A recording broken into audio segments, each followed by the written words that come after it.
नमस्कार, मैं अभिनेंद्र। एक तरफ जहां उत्तर प्रदेश में मजबूत कानून व्यवस्था बनाए रखने के लिए योगी सरकार किसी भी अपराधी पर नरम पड़ने के मूड में नहीं है, तो वहीं कुछ ऐसे लोग भी हैं जो डंके की चोट पर कानून व्यवस्था को चुनौती दे रहे हैं। जी हां, धमकी ऐसी जिसमें बम, विधायक और शूटर का जिक्र है। धमकी ऐसी जिसमें जातीय मानसिकता की तस्वीर झलकती है। जी हां, ये मामला उत्तर प्रदेश के जनपद गाजीपुर का है और धमकी देने के लिए आजमगढ़ के विधायक दुर्गा प्रसाद यादव का नाम लिया गया है। केवल नाम ही नहीं लिया गया, यह भी कहा गया कि मैं उनका शूटर बोल रहा हूं। बात यहीं तक नहीं थी। धमकी जिसके पक्ष में दिया गया वो एक सरकारी कर्मचारी है, यानी कानूनगो है। यह आरोप गाजीपुर के मोहम्मदाबाद तहसील के बालापुर गांव निवासी विनोद पांडे ने लगाया है।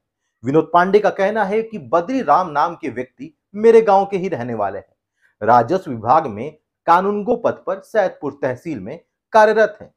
गोलबंद किस्म के व्यक्ति हैं। लड़कों को लेकर मारपीट करते रहते हैं।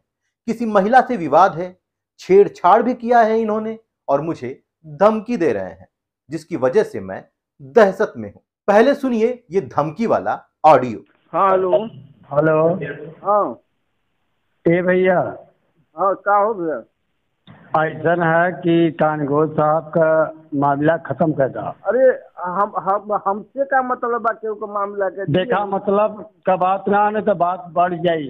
नहीं तो आप ये बताएं कि आप तू बाबा न हुआ ऐसे हम कहते हैं, समझावत हैं तो के रास्ता समझ जा।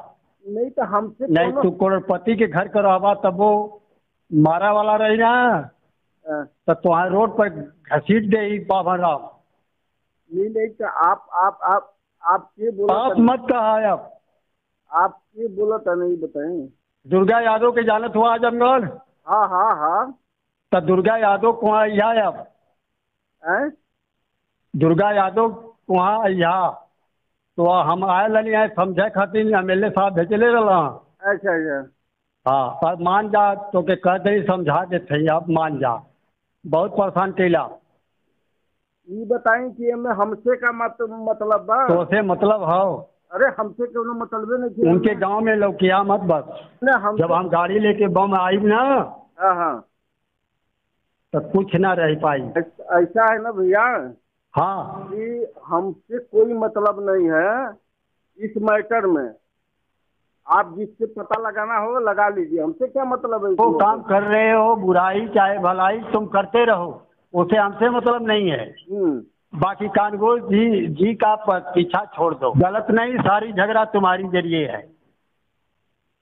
किस चीज का कसम खुलाना चाह रहे हैं? जिंदगी चाहते हो तो सुधर जाइए पंडित जी। नहीं ऐसी कोई बातें नहीं है। आपको जो कहना है वो आप कहिए, हम थोड़ा कहेंगे। देखो मैं फंसने हम तो जेल जाना हमारा हमेशा काम है। हम शूटर हैं। सुनो एक गुरुजी, तुम ब्राह्मण हो ना? हाँ। तो जमाइन ब्राह्मणों के लिए तो शोभा नहीं देती है। नहीं नहीं नहीं नहीं आए नहीं। तो तुम उस महल्ले में क्यों लौटते हो? अरे हम कहीं दिखाई नहीं देते हैं। आप पहले बात कितनी कहा कि वो हम दिखाई देते हैं। सवाल यह है कि जिस व्यक्ति ने विनोद पांडे को फोन करके धमकी दी, उसने अपने आप को विधायक दुर्गा प्रसाद यादव का शूटर बताया। एक विधायक के नाम का इस्तेमाल करके धमकी देना अपने आप को कानून को चुनौती देने के बराबर है। ये मामला था, सबसे पहले तो मैं आप लोगों को धन्यवाद देना चाहूँगा। और ये मामला था हमारे मोबाइल पर 27 तारीख को हमारे ही गांव का बद्री राम, जो इस समय सैदपुर में कानगोई के पद पर है, वो अपने ही नंबर से किसी शूटर से फ़ोन कराया। जो शूटर बता रहा था कि हम दुर्गा यादव आजमगढ़ के शूटर हैं, आपको मारेंगे, बम से उड़ा देंगे, ये मामला है। अभी आपने प्रार्थना पत्र दिया है, एसपी से क्या आश्वासन मिला है? आश्वासन दिए तो हैं, आश्वासन तो मिला है कि होगी कार्रवाई। कोई आपकी पहले से कोई गाँव में दुश्मनी है? हमारी कोई दुश्मनी उससे नहीं, कोई दुश्मनी। जिससे पता चला कि ये मामला है कानून को बता रहे हैं सैदपुर में? मेरा मामला कोई पर्सनल उससे नहीं है। वो मामला है उसका आपसी विवाद उस मोहल्ले में है। कुछ दिन पहले अपने पटीदार को मार करके एक महिला को टांग तोड़ दिया था। उसके बाद 2-4 महीना बाद उसके लड़की को छेड़ दिया। उसी मामले में उन सबों का केस चल रहा है और मेरे ऊपर दबाव बनाने का उसका मतलब ये है कि मतलब हम चाहेंगे तो उसका मामला हल हो जाएगा। तो आज की डेट में कौन किसका मानने वाला है? हम तो गाजीपुर रहते हैं, इससे मेरा कोई लेना देना नहीं है। खैर, विनोद पांडे ने इस मामले में डीएम और पुलिस अधीक्षक से मुलाकात कर प्रार्थना पत्र दिया है। एक शख्स आपने प्रार्थना पत्र दिया है कि उनको जान से मारने की और एसओजी टीम को उनके प्रार्थना पत्र को रिफर किया गया है। जल्दी उस नंबर को ट्रैक किया जाएगा। ऐसे एक संबंधित व्यक्ति के खिलाफ कठोरतम कार्रवाई जो है वो की जाएगी। अब जो खबर सामने आ रही है उसमें एक सवाल खड़ा हो रहा है, कानून व्यवस्था को चुनौती या कानून व्यवस्था की चुनौती? जी हां, मैं ऐसा इसलिए कह रहा हूं क्योंकि एक वीडियो सामने आ रहा है जिसमें पुलिसकर्मी कावड़ियों पर लाठी भांजते हुए नजर आ रहे हैं। एक तरफ जहां मुख्यमंत्री योगी आदित्यनाथ कावड़ियों की सुरक्षा को लेकर सख्त हैं, कावड़ियों पर जहां एक तरफ फूलों की बारिश की जा रही है, तो वहीं दूसरी ओर उत्तर प्रदेश के सीतापुर में लाठियों की बारिश करनी पड़ गई। ये लाठीचार्ज सीतापुर के श्यामनाथ मंदिर के पास कावड़ियों पर किया गया। खबरों के अनुसार कावड़ियों की भीड़ को नियंत्रित करने के लिए उनसे धक्का मुक्की भी की गई। भगदड़ में कई कावड़िए घायल भी हो गए। मंदिर में दर्शन के लिए खड़े श्रद्धालुओं के प्रति पुलिस के इस तरह के व्यवहार की हर तरफ आलोचना हो रही है। साथ ही पुलिस के इस रिएक्शन पर भी सवाल खड़े हो रहे हैं। वायरल हो रहे वीडियो में पुलिसकर्मी श्रद्धालुओं पर लाठी बरसाते नजर आ रहे हैं। बचने के लिए इधर उधर भाग रहे कावड़ियों को पीटा गया। कहा जा रहा है कि अगर पुलिस ने पहले से भीड़ को नियंत्रण करने के लिए इंतजाम कर लिए होते तो शायद ऐसी स्थिति उत्पन्न नहीं होती। वैसे जहां पहले से इंतजाम की बात है तो इस मामले में प्रशासन के फेल होने की खबर आमतौर पर आती रहती है। गाजीपुर की इस खबर को देखिए। यहां आकाशीय बिजली गिरने से 3 बच्चों की मौत हो गई। हमारे संवाददाता हसीन अंसारी ने बताया कि गाजीपुर के भुड़कुड़ा थाना क्षेत्र के मस्तीपुर गांव में आकाशीय बिजली गिरने से 3 बच्चों की मौत हो गई, जबकि हादसे में एक किशोर बुरी तरह झुलस गया, जिसका इलाज चल रहा है।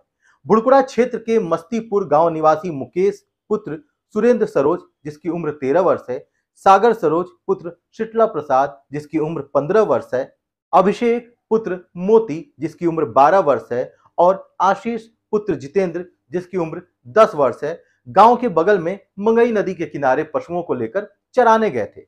उसी समय अचानक तेज बारिश शुरू हो गई। बारिश के साथ आकाशीय बिजली गिरने से सभी बच्चे अचेत होकर खेत में गिर गए। बगल में धान की रुपाई कर रही महिलाओं ने शोर मचाया, तब गांव वालों ने सभी को लेकर सामुदायिक स्वास्थ्य केंद्र जखनिया पहुंचे, जहां डॉक्टरों ने मुकेश, सागर और अभिषेक को मृत घोषित कर दिया, जबकि आशीष का इलाज चल रहा है। सवाल यह है कि क्या आकाशीय बिजली को लेकर प्रशासन का जागरूकता अभियान कहीं चलता भी है या नहीं चलता, और अगर चलता है तो कहां चलता है? शायद इस रिपोर्ट को देखकर किसी की तो आंखें खुलेंगी। बड़े बड़े इमारतों और मोबाइल टावरों के ऊपर आपने एक पतले लंबे डंडे जैसा कुछ देखा होगा। वह एक तरह का यंत्र है जो आकाशीय बिजली को सीधे जमीन में पहुंचा देता है।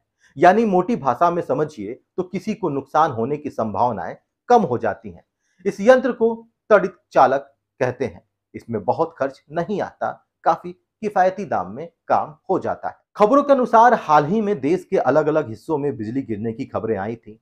इसमें कई लोगों की मौत भी हो गई थी। कई रिपोर्ट्स में सामने आया है कि अगर वहां त्वरित चालक लगा होता तो यह हादसा टाला जा सकता था। दरअसल इस यंत्र के जरिए बिजली गिरने से होने वाले प्रभाव को कम किया जा सकता है।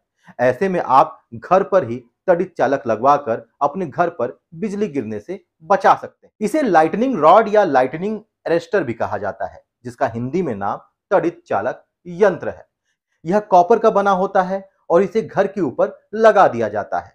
इसके बाद तारों के द्वारा इसकी अर्थिंग को जमीन में पहुंचा दिया जाता है। आपने कई बड़ी इमारतों, मंदिर या टावर पर देखा होगा जिससे बिजली गिरने से होने वाले नुकसान से बचा जा सकता है। यह ऊपर से पतला और नीचे से थोड़ा मोटा होता है। दरअसल इससे से ज्यादा पावर का करंट भी सीधे जमीन में चला जाता है, जिससे खतरा काफी कम हो जाता है। अगर आप भी अपने घर में त्वरित चालक यंत्र लगवाना चाहते हैं तो आपको ज्यादा दिक्कत नहीं होगी। आप आसानी से अपने घर पर किसी भी इलेक्ट्रिशियन को बुलाकर लगवा सकते। वैसे तो कोशिश करनी चाहिए कि जब आप घर बनवा रहे हो उसी वक्त इस यंत्र को लगवा लेना चाहिए। जिससे दुर्भाग्यवश अगर आकाशीय बिजली गिर भी जाती है तो आपके घर और आपको कोई नुकसान नहीं होगा। सवाल यह है कि क्या प्रशासन और सरकार को इस बारे में नहीं सोचना चाहिए? जब इतने कम खर्च वाले यंत्र से किसी की जान बचाने का प्रयास हो सकता है तो इसे करना चाहिए। अन्य महत्वपूर्ण खबरों के साथ आपके बीच फिर हाजिर होंगे, तब तक के लिए धन्यवाद।